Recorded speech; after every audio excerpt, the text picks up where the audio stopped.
Hello বন্ধুরা, কেমন আছেন সবাই? আজ তরমুজের ভালো বীজ কীভাবে চিনবেন তা নিয়ে কথা বলতে চলে এলাম। চলুন বেশি কথা না বাড়িয়ে শুরু করা যাক। অধিকাংশ কৃষক ভাইদের অতি পছন্দের একটি জাত পাকিজা।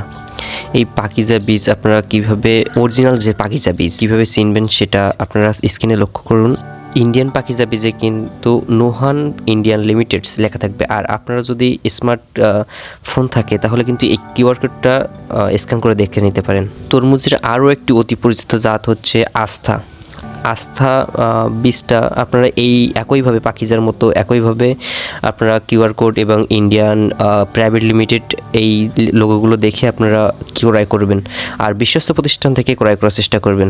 বিশ্বস্ত প্রতিষ্ঠান থেকে ক্রয় না করলে দেখা যায় যে বীজগুলো নকল হয়ে থাকে। আপনারা সঠিক বীজটাই কিনবেন আর বিশ্বস্ত কোনো প্রতিষ্ঠান থেকে কেনার চেষ্টা করবেন। তরমুজের নতুন একটি উদ্ভাবন হচ্ছে মহারাজ। যে এটি একটি জাপানি বীজ, যেটা কিন্তু আপনারা তরমুজের ক্ষেত্রে তরমুজের জাত হিসেবে বেছে নিতে পারেন। এটাও এদের হলোগ্রামটা দেখে আপনারা কিনবেন। অবশ্যই ভালো অরিজিনাল বীজটাই কেনার চেষ্টা করবেন, তা না হলে কিন্তু আপনারা ফলাফলটা আশা করতে পারবেন না।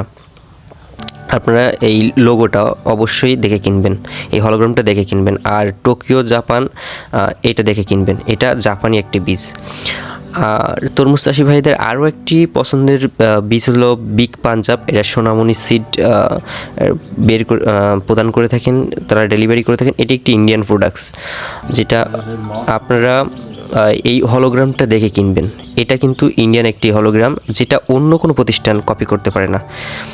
এটা আপনারা দেখে কিনবেন। অবশ্যই নকল বীজ এড়িয়ে চলবেন, সঠিক বীজটাই কেনার চেষ্টা করবেন। আমার দেখানো এই 4টি জাত থেকে আপনারা যে কোনো একটি জাত বা 2টি জাত চাইলে 4টি জাতই বেছে নিতে পারেন চাষের ক্ষেত্রে।